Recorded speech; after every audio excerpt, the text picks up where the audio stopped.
ಮೊದಲನೇ ಪ್ರಶ್ನೆ, ಸ್ವತಂತ್ರ ಭಾರತದ ಕೊನೆಯ ಗವರ್ನರ್ ಜನರಲ್ ಯಾರು? ಸರಿಯಾದ ಉತ್ತರ ಮೌಂಟ್ ಬ್ಯಾಟನ್.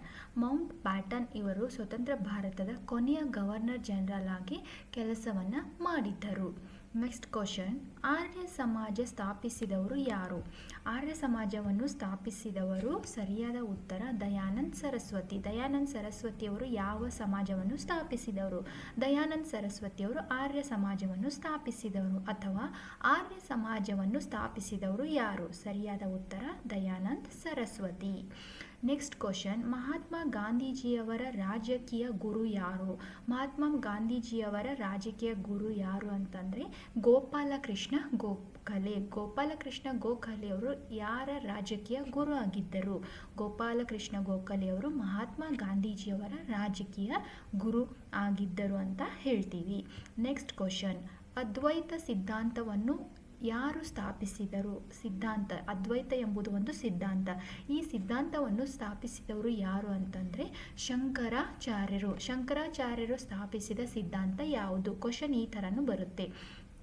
ಶಂಕರಾಚಾರ್ಯರು ಸ್ಥಾಪಿಸಿದ ಸಿದ್ಧಾಂತ ಅದ್ವೈತ ಅಥವಾ ಈ ಥರನೂ ಬರುತ್ತೆ. ಅದ್ವೈತ ಸಿದ್ಧಾಂತವನ್ನು ಯಾರು ಸ್ಥಾಪಿಸಿದರು? ಅದ್ವೈತ ಸಿದ್ಧಾಂತವನ್ನು ಶಂಕರಾಚಾರ್ಯರು ಸ್ಥಾಪಿಸಿದರು.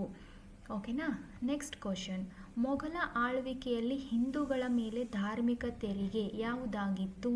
ಮೊಘಲ ಆಳ್ವಿಕೆಯಲ್ಲಿ ಹಿಂದೂಗಳ ಮೇಲೆ ಧಾರ್ಮಿಕ ತೆರಿಗೆ ಜಿಜಿಯಾ ಅಂತ ಹೇಳ್ತೀವಿ. ಜಿಜಿಯಾ ಇದೊಂದು ಏನಂತಂದರೆ ಧಾರ್ಮಿಕ ತೆರಿಗೆ. ಯಾರು ಹಾಕಿದ್ರು ಅಂತಂದರೆ ಮೊಘಲರ ಆಳ್ವಿಕೆಯಲ್ಲಿ ಹಿಂದೂಗಳ ಮೇಲೆ ಈ ತೆರಿಗೆಯನ್ನು ಹಾಕಿದ್ದರು. ಆ ತೆರಿಗೆಯ ಹೆಸರು ಏನಂತಂದರೆ ಜಿಜಿಯಾ. ಆದಿ ಗ್ರಂಥವನ್ನು ಬರೆದವರು ಯಾರು? ಆದಿ ಗ್ರಂಥವನ್ನು ಬರೆದವರು ಗುರು ನಾನಕ್. ಗುರು ನಾನಕ್ ಯಾವ ಗ್ರಂಥವನ್ನು ಬರೆದಿದ್ದಾರೆ? ಗುರು ನಾನಕ್ ಅವರು ಆದಿ ಗ್ರಂಥವನ್ನು ಬರೆದಿದ್ದಾರೆ. ಓಕೆನಾ. Next question, sir M Visvesvaraya ಅವರು 1913ರಲ್ಲಿ ಸ್ಥಾಪಿಸಿದ ಬ್ಯಾಂಕ್ ಯಾವುದು? ಸರ್ ಎಂ ವಿಶ್ವೇಶ್ವರಯ್ಯನವರು ಸ್ಥಾಪಿಸಿದ ಬ್ಯಾಂಕ್ ಯಾವುದಂತಂದರೆ ಸ್ಟೇಟ್ ಬ್ಯಾಂಕ್. ಯಾವಾಗ ಸ್ಥಾಪಿಸಿದರು? 1913ರಲ್ಲಿ ಸ್ಥಾಪಿಸಿದರು ಅಂತ ಹೇಳ್ತೀವಿ. ಓಕೆನಾ. ನೆಕ್ಸ್ಟ್ ಕ್ವಶನ್, ನವಕೋಟಿ ನಾರಾಯಣ ಎಂಬ ಬಿರುದು ಹೊಂದಿದವರು ಯಾರು? ನವಕೋಟಿ ನಾರಾಯಣ ಎಂಬ ಬಿರುದನ್ನು ಹೊಂದಿದವರು ಚಿಕ್ಕದೇವರಾಯ. ಚಿಕ್ಕದೇವರಾಯನಿಗೆ ಇರುವ ಬಿರುದು ಯಾವುದು? ನವಕೋಟಿ ನಾರಾಯಣ. ನವಕೋಟಿ ನಾರಾಯಣ ಎಂಬ ಬಿರುದು ಹೊಂದಿದವರು ಯಾರು? ಚಿಕ್ಕದೇವರಾಯ. ನೆಕ್ಸ್ಟ್ ಕ್ವಶನ್, ಕೃಷ್ಣದೇವರಾಯನ ಅಮುಕ್ತ ಮೌಲ್ಯವನ್ನು ವಿವರಿಸುತ್ತದೆ. ಯಾವುದು ವಿವರಿಸುತ್ತದೆ? ಸರಿಯಾದ ಉತ್ತರ ರಾಜ್ಯ ಆಡಳಿತ. ರಾಜ್ಯ ಆಡಳಿತ ಏನು ವಿವರಿಸುತ್ತದೆ ಅಂದರೆ ಅಮುಕ್ತ ಮೌಲ್ಯವನ್ನು. ಯಾರದು?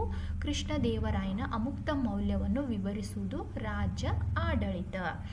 ನೆಕ್ಸ್ಟ್ ಕ್ವಶನ್, ಮೊಘಲರ ಕಾಲದ ಆಡಳಿತ ಭಾಷೆ ಯಾವುದು? ಮೊಘಲರ ಕಾಲದ ಆಡಳಿತ ಭಾಷೆ ಯಾವುದಂತಂದರೆ ಸರಿಯಾದ ಉತ್ತರ ಪರ್ಷಿಯನ್ ಅಂತ ಹೇಳ್ತೀವಿ. ಪರ್ಷಿಯನ್ ಅವರು ತಮ್ಮ ಆಡಳಿತ ಕಾಲದಲ್ಲಿ ಯಾವ ಭಾಷೆಯನ್ನು ಮಾತನಾಡ್ತಾ ಇತ್ತಂದರೆ ಪರ್ಷಿಯನ್ನ ಭಾಷೆಯನ್ನು ಮಾತನಾಡ್ತಾ ಇದ್ರು.